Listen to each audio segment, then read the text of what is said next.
Esta é uma produção da sociedade civil com apoio da Fundação de Cultura Cidade do Recife e Secretaria de Cultura do Recife, através do edital de ocupação da programação da Frei Caneca FM. Afrosonora, o podcast de música negra. O que faz a música negra ser tão especial? Seu poder, política e estética, conectando África e suas diásporas. Eu sou Rafael de Queiroz e convido você a navegar nas ondas sonoras do Atlântico Negro. Saudações negras! Nós estamos continuando o episódio da semana passada com o pesquisador, músico e escritor maranhense Tony Araújo. A gente vai continuar o papo que a gente começou sobre jazz e negritude, todo o contexto estético e político desse gênero tão influente em toda a afrodiáspora. Engraçado que você mencionou muito, assim, Tony, e... Engraçado não, trágico, na verdade, palavra errada. Toda essa mediação branca, né, através do jazz, inclusive, o próprio conceito de crítica musical, ele começa na década de 1940 como um guia, né, para a população branca adentrar o circuito de jazz, né, nos Estados Unidos. E aí eu fico pensando em como sempre teve essa apropriação, né, e uma diluição da negritude, né, inclusive do discurso político, da atitude política do jazz, que já existia, né, já estava falando ali, desde sempre, né, porque eu acho que você se expressar musicalmente sempre significou uma coisa potente para o povo preto, né, nunca foi só apenas estética, né, assim, a estética é muito importante, mas ela não é só isso, né, sempre teve outro lado. E aí eu fico pensando assim, como você falou assim, do bebop, do free jazz, né, assim, e como o bebop ele começa também, o cool jazz que você mencionou no Miles Davis, como eles começam a ser umas técnicas para afrontar mesmo, né, talvez essa diluição mercadológica e branca que estava tendo do jazz, né.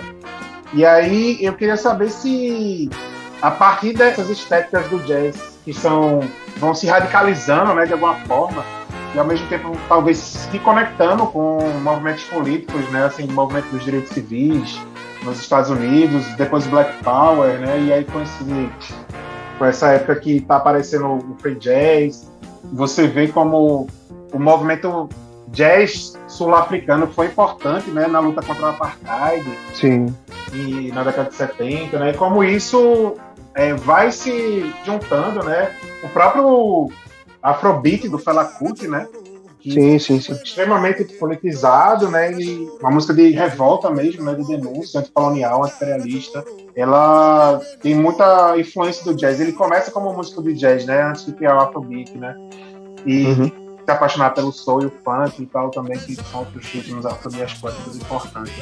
E aí, me parece que há esse processo de radicalização do jazz, assim, almejando uma ruptura mesmo, né, assim, política estética com o que se estava fazendo com o jazz. Sim, eu gosto de pensar que o rótulo free jazz, né, ele não é só um jazz livre, no sentido de um jazz que confronta amarras harmônicas e melódicas, né, e rítmicas daquilo que, enfim, o mainstream, né, o establishment cultural euro-americano havia pregado antes das big bands, né. Eu gosto de pensar que free jazz é também uma liberdade que começa nas questões estéticas, né, musicais, intramusicais, mas que extrapolam esse campo e se voltam para questões extramusicais, né. A música, ela não é apenas reflexo de um contexto, ela também cria cultura, né. Tanto é, Rafa, que influenciado por esse movimento de renovação do que se chamou de New Black Music, né? Isso é muito importante porque a ideia de Black Music ela está coladíssima ali com o hard bop, o free jazz, né? Ela não nasce necessariamente quando o funk está, né, estabelecido. A ideia de Black Music ela surge justamente com o Black Power, né? No começo do movimento Black Power e está ali colada com o free jazz, né? Então a ideia de free jazz, né, libertem, né, aqueles que fazem o jazz. E aí a ideia dos negros como agentes que estão buscando aí essa liberdade no sentido econômico, né, material, político, né? E isso é muito importante porque extrapola a música de tal sorte que primeiro crítico musical negro, né, a reformular a história do blues e do jazz, que é o Leroy Jones, e depois se islamiza, né, e vira Amiri Baraka, isso nos anos 60, ele é um cara que começa a publicar textos e buscar, né, se inserir, né, nas revistas enfim, de crítica musical, justamente para oferecer esse outro ângulo, um ângulo de uma pessoa afro-americana, sobre a origem, sobre a história do blues e do jazz, né? E aí é um dos primeiros caras a falar do blues como uma música que reflete as várias condições e circunstâncias históricas do negro afro-americano, e sobretudo, é um cara que fala sobre o jazz no sentido não branqueado, ou seja, se até os anos 60, né, se falava do free jazz ou como uma música revolucionária esteticamente apenas, né, ou só como uma música de ruído, um anti-jazz, uma música barulhenta, né, o Amiri Baraka vem e fala, olha, né, o significado de uma música modal, o uso de um Coltrane, né, o uso do Coltrane, de escalas indianas, né, de harmonias estáticas, né, de músicas, enfim, de uma estrutura modal, né, na sua musicalidade, de um improviso que está aí recuperando a ideia de zumbido, de ruído, referenciando a cultura indiana e africana.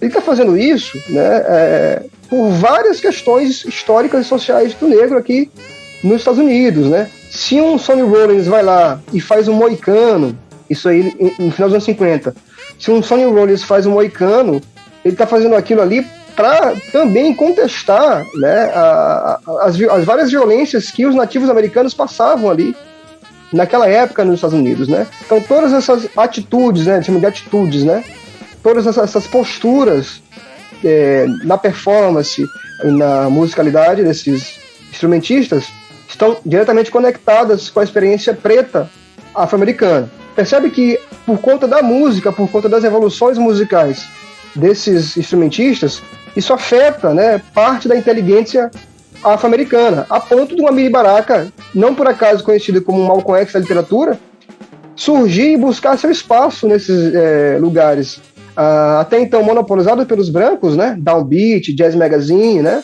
Sim. e começar a escrever uma nova história do jazz, com uma nova perspectiva, né, tratando aí a conexão entre estética e filosofia social. Então, percebe aí que não dá para falar do free jazz sem considerar, por exemplo, esse impacto nas artes, né? Impacto, por exemplo, num Basquiat da vida, né? E num próprio Amiri Baraka, né? E eu acho que o Amiri Baraka, um cara que também, depois que escreve sobre o jazz, né, de maneira crítica, ele também percebe que precisa produzir, né, material musical de forma que digamos, uma retroalimentação desse embate político que tem a raça e que tem ideias, enfim, ideologias negras que ali eram insurgentes, né? Tanto é que o Amiri Baraka lança um disco chamado It's Nation Time. Se você procurar esse disco It's Nation Time, né, você vai ver lá a capa do disco, é uma capa que faz referência, né, aos símbolos egípcios, né? Então, em diálogo, por exemplo, com outros músicos que começam a adotar símbolos pré-islâmicos, né, símbolos egípcios, né? Sun Ra é um cara que, vamos dizer assim, se, por exemplo, para um Coltrane, né, a diáspora tinha relação com um deslocamento do mundo ocidental, tanto que o Coltrane ele visita, né, o Memorial dos Mortos em Hiroshima, compõe a música Peace on Earth, né, em homenagem, né, às vítimas de Hiroshima, utiliza escalas asiáticas, né, na sua musicalidade. Um Sun Ra da vida, ele joga essa espiritualidade para o espaço, né? Essa África que está no espaço, né? Essa África, esse espaço que não é o horizonte histórico, social e cultural daquela América, né? Então todas essas manifestações, a própria conversão numerosa de músicos de jazz ao islamismo, né? Você vê, por exemplo, Yusef Lateef, né? O Art Blake também se converte, né? Vira Mohammed também, né? Agora eu esqueci o nome completo, mas enfim, eles vão se convertendo ao islamismo e vão mudando de nome, né? E vão também né, fazendo esses comentários islâmicos da música, né? Nação do Islã, desculpa, tem a ver com o Malcolm X, Nação do Islã e tal. Com certeza. Então, por exemplo, o Yusef Lateef, ele faz a peregrinação, tá? Ele se forma, ele foi PhD, né? A tese dele foi sobre o islamismo, né? Então você percebe que tanto essa busca, né, por uma visão do negro como intelectual, como artista, e também essa recusa aos valores ocidentais, tanto na música, né, a parte estética, quanto na parte espiritualizada, né, são tudo isso, né, mudança de nome, né, tudo isso são formas de protesto, né, e de recusa dos valores ocidentais, né, capitalistas, imperialistas, que estavam ali arrolando, né, estavam sendo, chegava um momento crítico ali com a Guerra do Vietnã, com a Guerra Fria, né, e que, enfim, impactavam ali, com certeza, esses músicos, né, que tinham contato com ideologia do movimento Black Power, né, com as Panteras Negras, né, sobretudo, né, e outras vertentes da negritude, né. Eu falo isso porque vários músicos você vê, digamos, um amálgama desses movimentos, dessas teorias, né.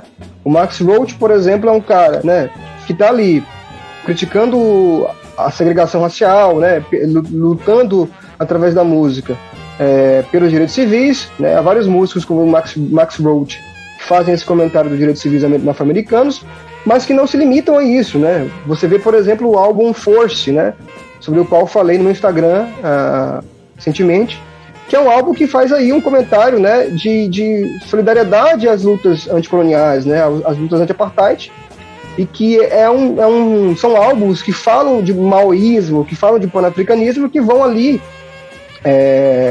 vão influenciar vários músicos, né, sul-africanos, justamente por essa conexão de lutas comuns, né, e que sem dúvida alguma vão impactar esses instrumentistas como Fela Kuti, entre outros ali, né, que vão adotando essa postura do jazz como uma música que não se limita a uma estética abstrata, né, uma estética, digamos, fujona do mundo social, e que, enfim, vão ter aí vários frutos, né, que muitas vezes não são chamados de jazz, mas que tiveram, sim, um diálogo muito forte com esses movimentos musicais. Muito bom isso, Tony. Vamos agora para um rápido intervalo. Estamos apresentando Afro Sonora. Estamos de volta com Afro Sonora. E você falou várias coisas aí que eu já estava pensando em te perguntar, né? Mas, assim, dessa ligação nacional do jazz, né? Com vários lugares, porque tem o High Life de Ghana, que também se inspira no jazz, né? Sim, a sim. própria rumba congolesa, você vê que ela é a inspiração da música afro-cubana, né? Mas ela tem um toque jazzístico também, né? E aí eu fico fazendo essas conexões, e como houve nessa época também, né, uma conexão desse mundo transnacional preto em torno da luta, né? E como os ideais de panafricanismo, né, que foram muitos líderes socialistas, né? Como isso influenciou vários músicos, né? Como eles embarcaram, né, nessa luta. E eu queria te perguntar, Tony, também sobre, já emendando uma pergunta na outra, né? Como porque a gente tem discos de jazz vocais, né? Talvez um importante disco seja tem o da Nina Simone, né? Aquele dela, Mississippi Goddam, né?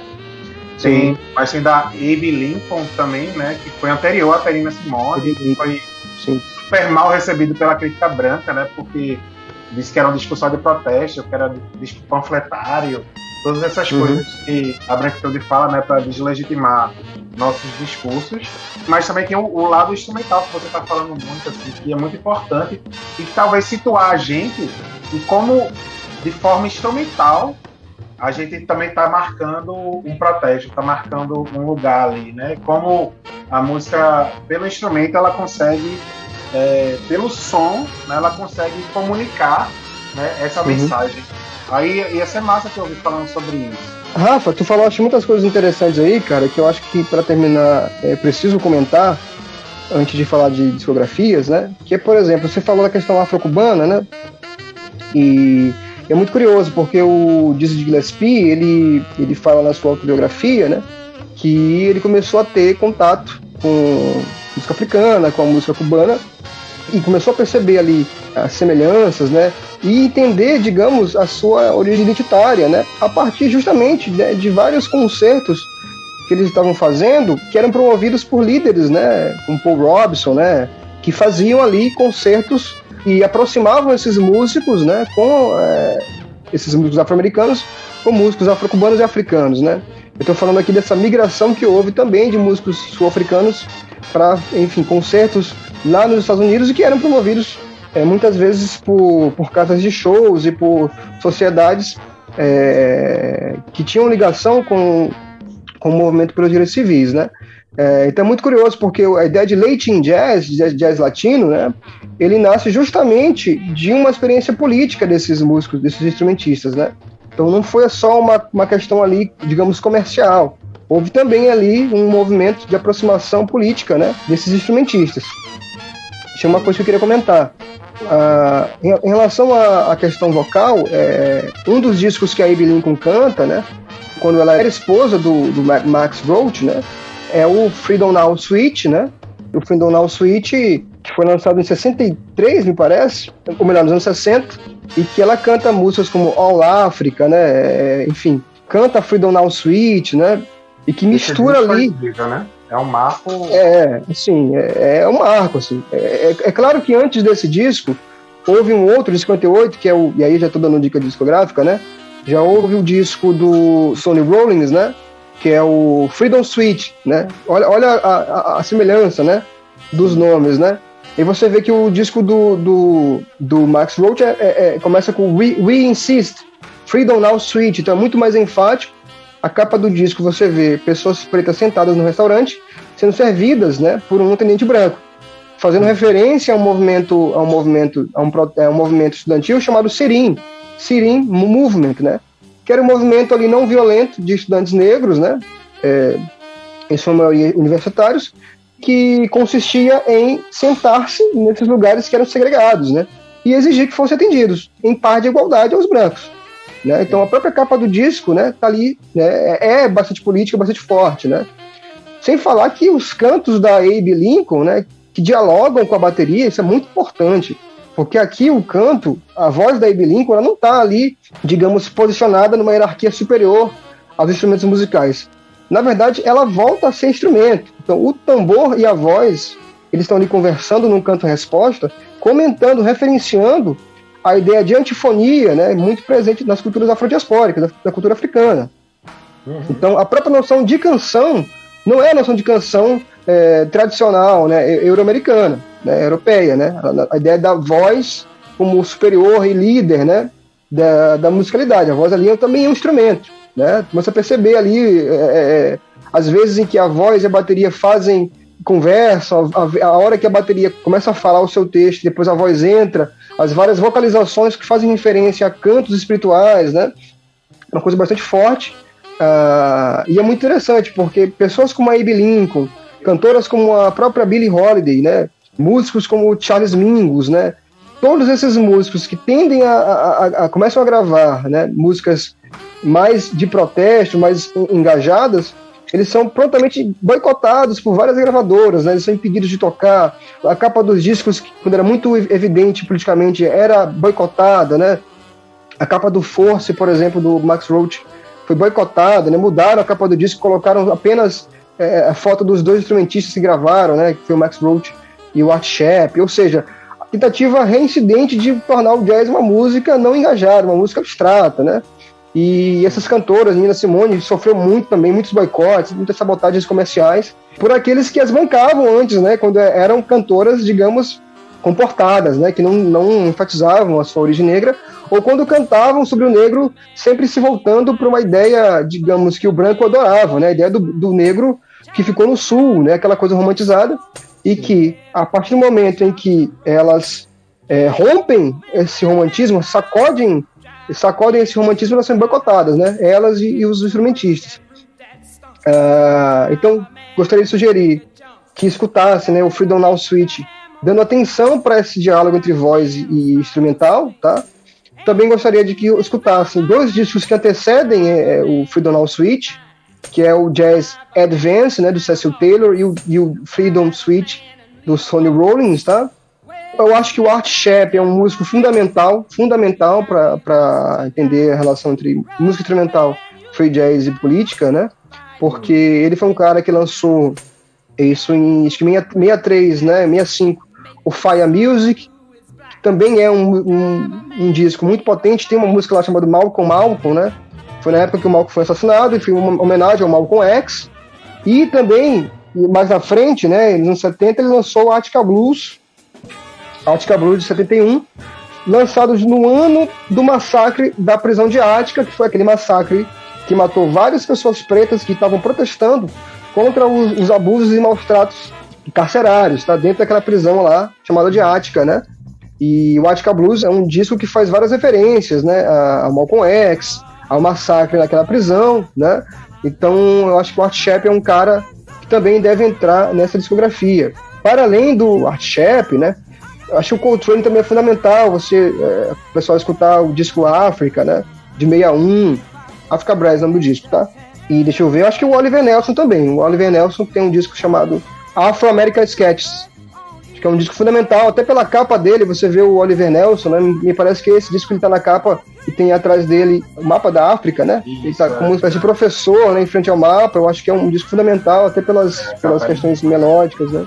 É lindíssimo. Então, assim, são pessoas que estão lançando discos entre os anos 50 e 60 que estão aí na vanguarda, né? E aí a ideia de vanguarda com uma vanguarda preta, né? Tony, muito massa, muito obrigado pelas dicas. Tem alguns que eu não saquei ainda, eu vou atrás, com certeza. E sigam o Tony no Instagram, porque ele sempre está dando essas dicas lá e falando sobre muito mais coisas, assim. A pesquisa dele sobre o Jazz Maranhão também é incrível, que é a atual pesquisa dele. Vou ter que fazer a última pergunta, infelizmente, que nós está acabando. Mas eu queria que tu fosse mais específico. Uma pena, também estava gostando muito. E queria que tu falasse mais do Brasil, assim, porque você falou, né, que já desde o comecinho, quando o jazz vai chegando, assim, né, e como reverberou até no sertão de Pernambuco, né, e você tem a pesquisa do Jazz do Maranhão também, que é muito legal. E um outro momento histórico, assim, porque, inclusive, com a bossa nova, se a gente for pensar como um jazz brasileiro, né, que é a mistura do jazz com samba, como você colocou, quem começou a trazer isso, talvez estruturar isso, tinha sido Johnny Alf, né, um pianista preto. Exatamente. Gay, né, que foi invisibilizado, apagado da história, nunca esteve entre os grandes. E, inclusive, se sabe hoje, né, tem um pesquisador chamado Brian McKenna, fala no ensaio que ele fez sobre a bossa nova e a relação com o blues, né, que Tom Jobim e João Gilberto iam assistir Johnny Alf, né, antes do lançamento oficial, entre aspas, branco da bossa nova, né? E aí eu queria que tu falasse como isso está desembocando agora, né? Com Amaro, com Jonathan Fé, né? Com outros exemplos que tu deu aí, que parece que a gente está conseguindo retomar esse lugar, né? Eu acabei de submeter um artigo sobre a Tânia Maria. A Tânia Maria é uma pianista negra que nasceu aqui em São Luís e foi para o Rio, né? Muito cedo. E depois precisou abandonar o Brasil por conta, enfim, de vários boicotes que ela sofria por ser instrumentista negra, né? E querer tocar músicas improvisadas. Então, mas também por várias questões de machismo e racismo, né? E saiu do Brasil, tentou a carreira na França, na Europa e fez um sucesso. Hoje em dia é um dos grandes nomes do jazz, né? Citada em livros, assim, citada, por exemplo, como uma das filhas de Louis Armstrong, né? Filhas entre aspas, ou seja, o legado, né, de Louis Armstrong, né? E a Tânia fala sempre, olha, uma das minhas influências foi o Johnny Alf, tá? Johnny Alf, que por ser negro, homossexual, foi altamente invisibilizado, ela sempre fala disso, né? E o Johnny Alf, você vê Johnny Alf, Alaide Costa, né? O famoso Bola 7, de Djalma de Andrade, que foi um dos músicos que também, falando em blues, né? Se você escutar o Mr. Jimmy do Bola 7 e outras músicas do Bola 7, um nome que deslanchou lá fora, como também um dos grandes nomes do jazz, né? São pessoas que você não vê trabalhos a respeito deles, né? Livros a seu respeito, e que você não vê circulando os sons dessas pessoas, né? E o rosto delas. Então, foram pessoas que deram base para o jazz brasileiro, estou falando aqui entre os anos 40 e 50, né? Mas que foram de fato silenciadas, né? Há entrevistas, né, da Alaide Costa que ela fala sobre esses boicotes, né? Como eles não, enfim, eram excluídos de concursos musicais. Ela própria sofreu muito, né? Diziam que ela não sabia cantar, enfim, outras coisas mais, né? Não sabia tocar. Então eram pessoas que mesmo quando tinham uma carreira profícua, né? Ou eram chamados de americanizados, né? Jogados de lado. ou eram de fato invisibilizados, né? A própria Tânia Maria, quando faz sucesso lá fora, chamam ela de negra atrevida, né? Vários jornais falam disso, né? Começam a criticar, enfim, as operações musicais que ela fazia com jazz, né? Cobrando que ela voltasse para o samba. E aí não tem a ver aqui, Rafa, com uma crítica ao samba. Aqui tem a ver com uma certa estereotipia e uma certa imposição, né? Dessa indústria cultural, dessa crítica musical, que por várias formas inferiorizou, boicotou esses músicos, né? Jogando-os lá para fora, né? Ou seja, mesmo o jazz afro-brasileiro poderia ter surgido muito antes, eu diria, né? Se os próprios mediadores brancos brasileiros não tivessem essa visão racista e de vira-latista, digamos assim, né? Então, sem dúvida alguma, me parece que isso também desembocou aí na própria forma como a Bossa Nova foi construída, tá? Ou seja, você apaga o papel dos músicos negros, né? Tira deles a criação, as tecnologias, né? E as operações ali de hibridação, se apropria daquilo e vende rostos brancos, né? Como se eles tivessem sido os criadores, os arquitetos dessa música. E aí eles viram os negros viram nomes, digamos, embotados, né? Ou desbotados, né? Que são referenciados muito timidamente, mas que não ganham materialmente pelos seus trabalhos, né? Não ganham simbolicamente pelos seus trabalhos, não viram história, né? Não viram memória na música brasileira. Então, eu acho que a principal crítica que eu tenho que fazer, que eu quero fazer, né, é essa crítica, tá? Sim. Que se volta aí para... Eu estou fazendo uma crítica aqui, tanto à ideia do estereótipo, né, do que o negro deve tocar, como tocar, que deve ouvir e como ouvir, mas também a essa desvalorização do músico preto no Brasil, tá? Que me parece tem tudo a ver com todo esse processo de apagamento, invisibilidade, que deu aí, né, que embranqueou vários estilos musicais que com certeza têm raízes, né, e são atravessados pela afrodiáspora, tá? Maravilha, Tony, foi incrível. Eu tinha muito mais perguntas para fazer. Eu queria te ouvir muito mais, mas infelizmente o tempo acabou. Foi um prazer enorme te receber aqui. Reitero isso mais uma vez, uma honra. Que é isso, Rafa, cara. Eu que agradeço muito pelo convite, tá? Tô aí disponível, tá aí aberto para toda e qualquer intervenção, beleza? Então ficamos por aqui e nos vemos no próximo programa. Um abraço. Esta é uma produção da sociedade civil com apoio da Fundação de Cultura Cidade do Recife e Secretaria de Cultura do Recife, através do edital de ocupação da programação da Frei Caneca FM.